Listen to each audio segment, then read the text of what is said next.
Tom Fitton. You'd think that this would be a bigger story, but we know why it isn't a bigger story, because the media doesn't want to cover this stuff.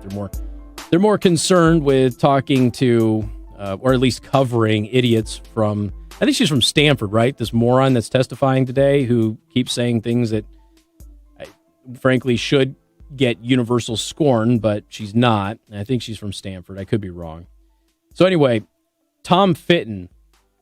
The government malfeasance in the Clinton email scandal is seeming never-ending. The State Department just confessed to a court that the FBI found more Clinton emails that were then turned over to the state for review. Now, this was in a November 15th filing, so that's literally a couple of weeks ago.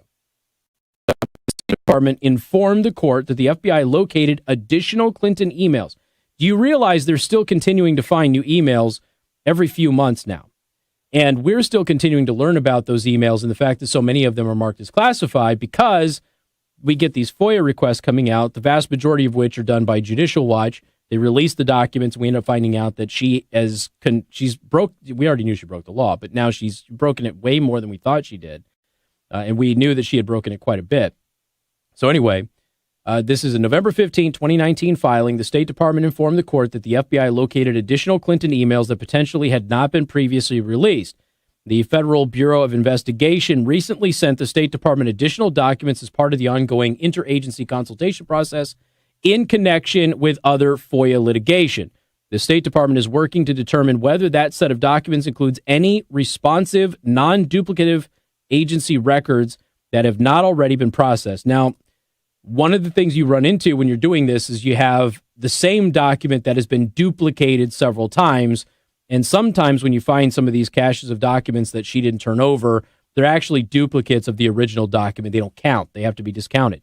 If they're new documents, and we've had several new documents get discovered, if they're new documents, then what you do is you add them to the pile of documents that Hillary Clinton illegally withheld when she left office.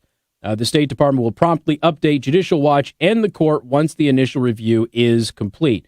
I do want to remind everybody that there is still this new criminal probe, which involves these documents. Okay, so you still have a criminal probe of the Clinton Foundation, which just filed for over a $16 million loss this last year.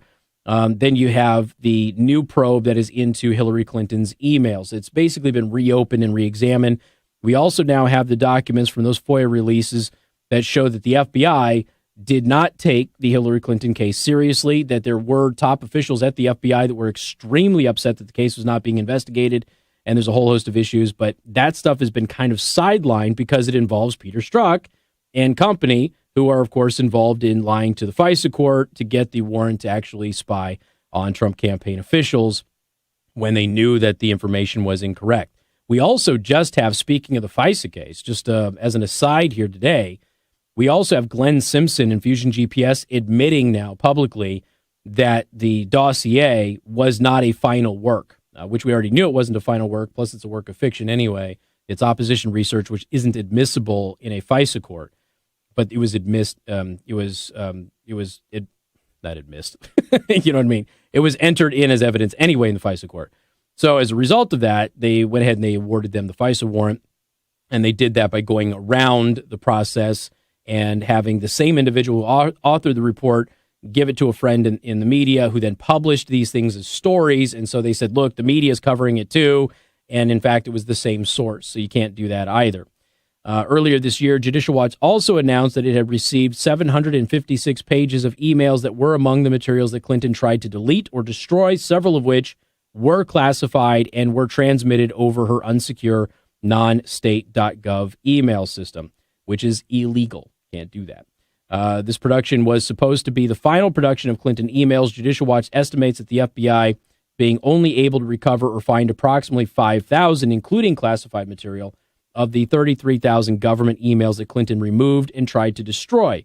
And again, she illegally did that. You're not allowed to remove or destroy those documents.